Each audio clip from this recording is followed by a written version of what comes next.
నీ అభిప్రాయం చెప్పావని. మనిద్దరం విడాకులు తీసుకోవడం నీకు ఓకేనా? ఈయన సడన్ గా ఇంత షాక్ ఇస్తాడని అనుకోలే.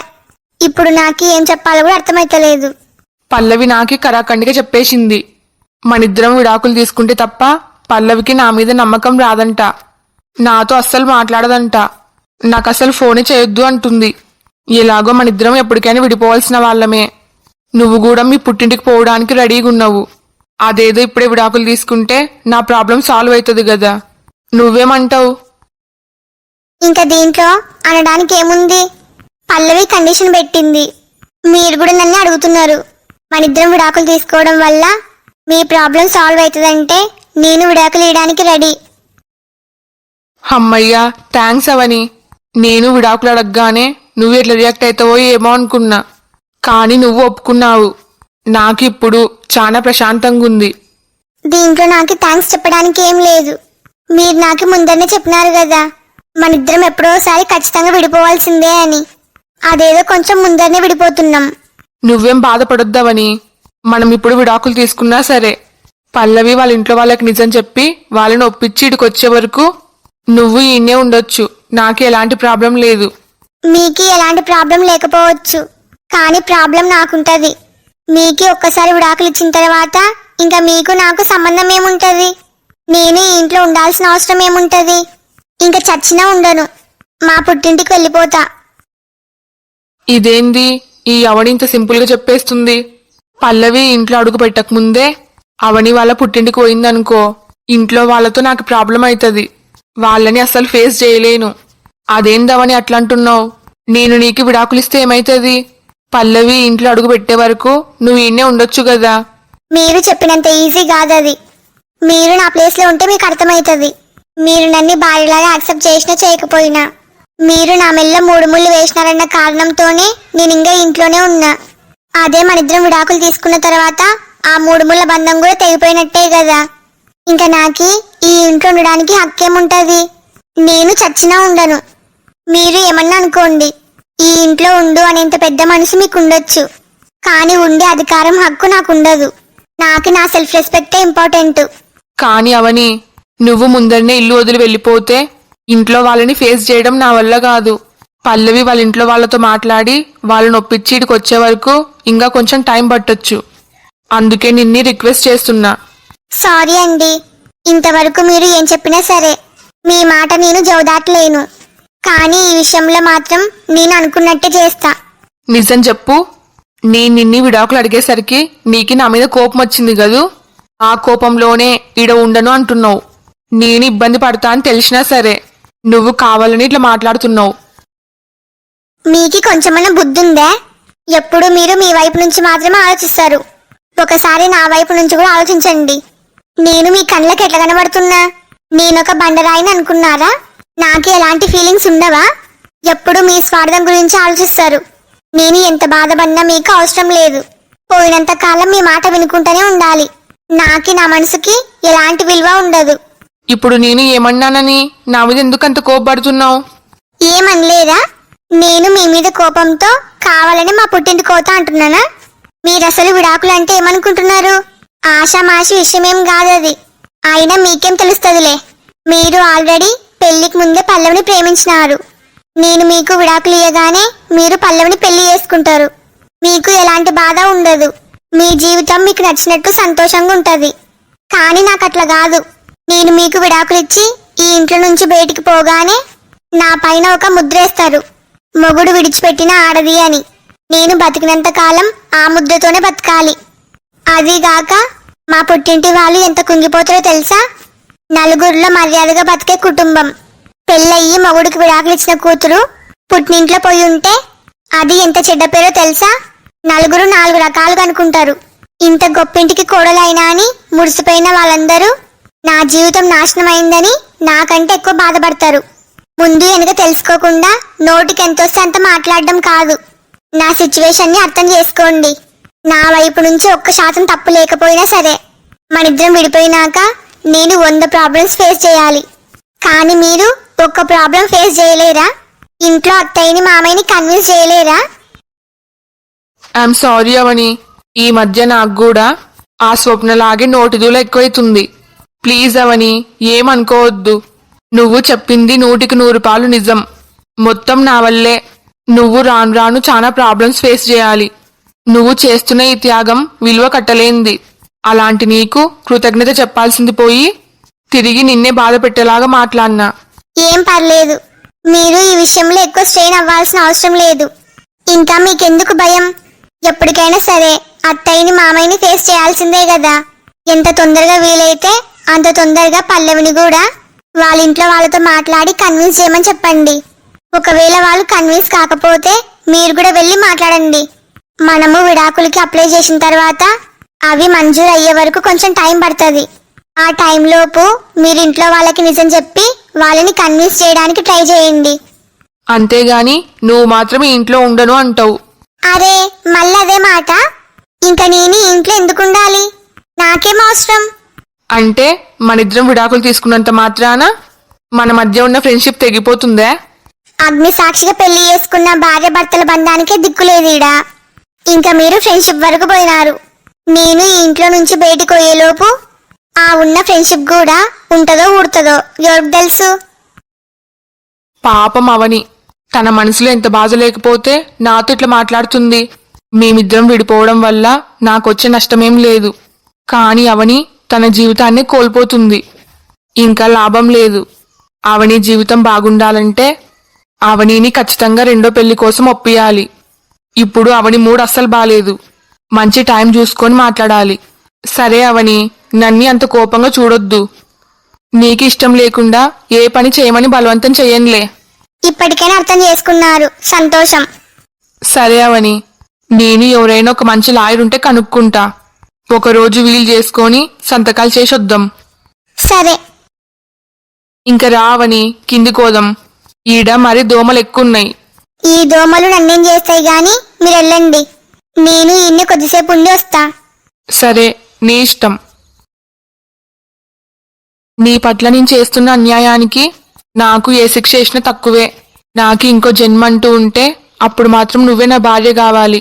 నిన్ను నేను జీవితాంతం ప్రేమగా చూసుకోవాలి. నన్ను క్షమించావని. మేమిద్దరం ఎప్పటికైనా విడిపోతామని నాకు ముందన్నీ తెలుసు. అందుకే నేను ఆయన పైన ఎక్కువ ఆశలు పెట్టుకునిలేను. నా మనసుని ముందరనే రాయి చేసుకున్నా. అయినా సరే ఏదో తెలియని బాధ.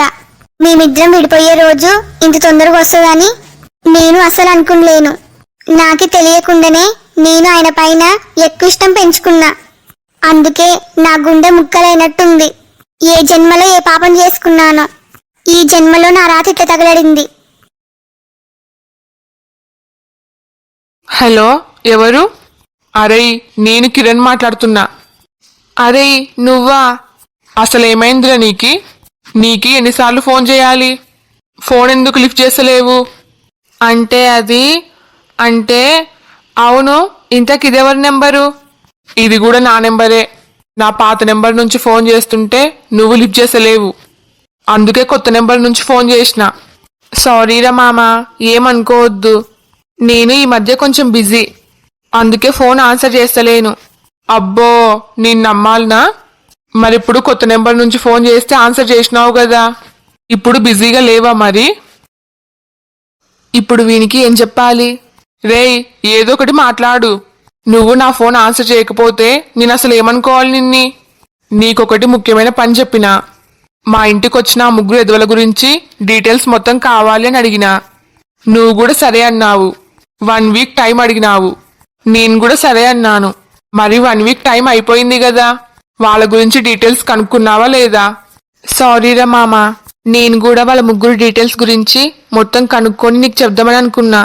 కానీ ఏం చేస్తావు, నాకు నా పై ఆఫీసర్ నుంచి ఆర్డర్ వచ్చింది. ఆ ముగ్గురు డీటెయిల్స్ గురించి కనుక్కోకూడదని నాకు బాగా వార్నింగ్ ఇచ్చినారు. అందుకే నేనేం చేయలేక నీ ఫోన్ కూడా ఆన్సర్ చేస్తలేను. అరే, ఏమైందిరా నీకి? ఎందుకు ఇట్లా ప్రవర్తిస్తున్నావు? నేను ఇంతగా మాట్లాడుతుంటే కనీసం నాకే తిరిగి జవాబు కూడా చెప్తలేవు. ఐఎమ్ రియలీ వెరీ సారీ రా మామ. నేను డ్యూటీ నుంచి ఇప్పుడే ఇంటికి వచ్చిన. బాగా టైర్డ్ అయినా. కనీసం నీతో మాట్లాడడానికి కూడా ఓపిక లేదు. అరే, నీకి దండం పెడతా. ఫస్ట్ నాకు జవాబు చెప్పు. మా ఇంటికి వచ్చిన ఆ ముగ్గురు గురించి డీటెయిల్స్ కనుక్కున్నావా లేదా? నాకు చాలా అర్జెంటురా, అందుకే ఇంతగా అడగాల్సి వస్తుంది. నాకి ఫస్ట్ సమాధానం చెప్పు. ఇప్పుడు వీనికి ఏదో ఒకటి చెప్పాలి, లేకపోతే నా మీద డౌట్ వస్తుంది. అరే మామా, నువ్వేమీ కంగారు పడాల్సిన అవసరం లేదు. నేను వాళ్ళ ముగ్గురు గురించి ఎంక్వైరీ చేసినాను, వాళ్ళ డీటెయిల్స్ గురించి కూడా కనుక్కున్నాను. ఏంది నిజమా? అవునరా మామా, నేనే నీకు ఫోన్ చేయాలనుకున్నాను, కానీ ఇందాక చెప్పినా కదా నేను కొంచెం బిజీగా ఉన్నా అని, అందుకే నీకు ఫోన్ చేయడానికి వీలు కాలే. అది సరేలేరా, ఫస్ట్ ఆ ముగ్గురు గురించి డీటెయిల్స్ పూర్తిగా చెప్పు. వాళ్ళు ఇంతకి మా ఇంటికి ఎందుకు వచ్చినారు? నిజంగంటే చందా కోసమేనా, లేక వేరే ఏదైనా కారణం ఉందా? వేరే కారణం ఏం లేదురా, వాళ్ళు మీ ఇంటికి వచ్చింది నిజంగంటే చందా కోసమే. నువ్వు మీ ఊర్లో ఎట్లా ఎంక్వైరీ చేసినావో ఏమో, నేను ఎంక్వైరీ చేసినప్పుడు మాత్రం వాళ్ళు చందా కోసం వచ్చినట్టే తెలిసింది. నువ్వు చెప్పేది నిజమా?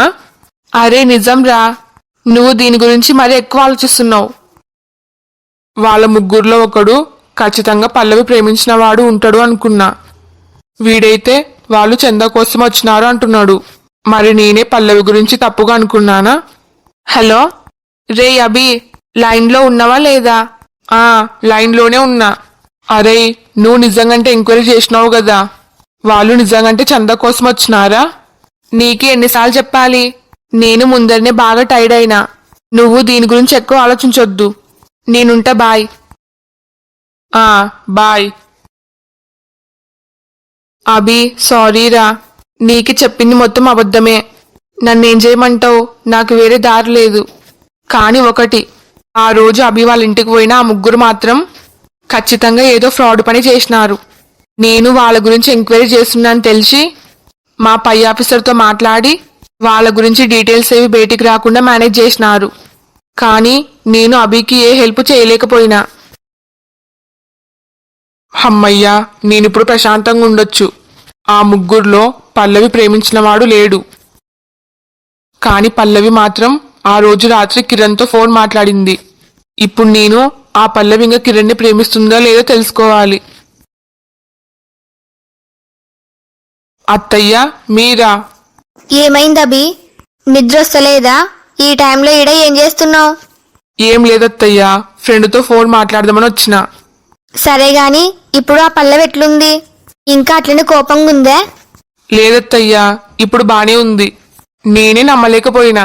అంతవరకు కోపంగా ఉన్న పల్లవి ఉన్నట్టుండి మంచిగా అయింది. ఇందాకే డిన్నర్ కూడా చేసింది. మీరు పల్లవి గురించి టెన్షన్ పడాల్సిన అవసరం లేదు. సరే అభి, నువ్వు ఏమనుకోకపోతే నిన్నే ఒకటి అడగాలి. అడగండి. ఈ మధ్య నాకు పల్లవి ప్రవర్తన చాలా తేడాగుంది. అంటే మీ ఉద్దేశం ఏంది? అభి, నీకు తెలియందేం లేదు. నా కూతురు పల్లవి పెళ్లికి ముందు ఒకరిని ప్రేమించిన విషయం నీకు తెలిసిందే. అన్నీ తెలిసే నువ్వు పల్లవిని పెళ్లి చేసుకున్నావు. కానీ నాకు ఈ మధ్య దాని ప్రవర్తనలో చాలా తేడా కనబడుతుంది. నీతో ఎప్పుడు కూడా ప్రేమగా మాట్లాడదు, ఎప్పుడు విసుక్కుంటూనే ఉంటది. అదిగాక ఇంతకుముందు నువ్వు నాకే ఫోన్ చేసినావు, పల్లవి కిరణ్తో ఫోన్ మాట్లాడుతుంది అని. దాంతో నా భయం ఇంకెక్కువయింది. ఇంతకుముందు నా కూతురు ప్రేమించిన వాడి పేరు కిరణ్. అయితే నాకొచ్చిన అనుమానం అత్తయ్య కూడా వచ్చింది. పల్లవి గతంలో ప్రేమించిన వాడి పేరు కిరణ్ అని నాకు ముందరనే తెలుసు. ఏంటి తెలుసా? తెలుసు, చిన్నత్తయ్య కూతురు చెప్పింది. సారీ అభి, నువ్వు ఫోన్ చేసి అడిగినప్పుడు నేను కావాలని నీకు నిజం చెప్పలేను. నిజం చెప్తే నా కూతురు జీవితం ఏమైపోతుందో అని భయపడినాను. కానీ ఇప్పుడు నిజం చెప్పకపోతే నా కూతురు జీవితం ఏమైపోతుందో అని భయపడుతున్నా. నాకు అర్థమవుతుంది అత్తయ్య, ఎంతైనా మీది తల్లి మనసు. మీ ప్లేస్లో ఎవరున్నా అట్లే చేస్తారు. అయితే పల్లవి మీద నీకు కూడా అనుమానం వచ్చిందన్నమాట. మరి మొన్న అడిగితే పల్లవి నాతో మంచిగానే ఉందని ఎందుకు అబద్ధం చెప్పినావు? మరి నన్ను ఏం చేయమంటారు? మీరు చీటికి మాటికి పల్లవి పైన ఊకే కోప్పడుతున్నారు. మళ్ళీ మీకు నిజం చెప్తే పల్లవితో ఖచ్చితంగా గొడవ పెట్టుకుంటారు. అందుకే మీకు చెప్పలేను. అయితే నా కూతురు పల్లవి నీతో సరిగ్గా లేదా? లేదత్తయ్యా, ఇప్పుడే కాదు, మా ఇద్దరికి పెళ్ళైనప్పటి నుంచి పల్లవి నన్ను ఒక భర్తలాగా అస్సలు చూసలేదు.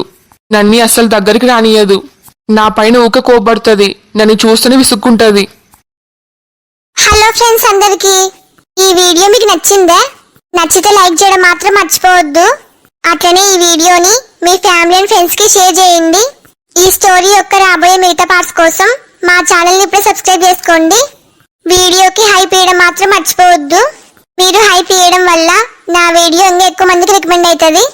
మీ ఫీడ్బ్యాక్ ని ఖచ్చితంగా కామెంట్ చేయండి. నాకు సపోర్ట్ చేయొచ్చు కదా please. Thanks for watching. Bye bye.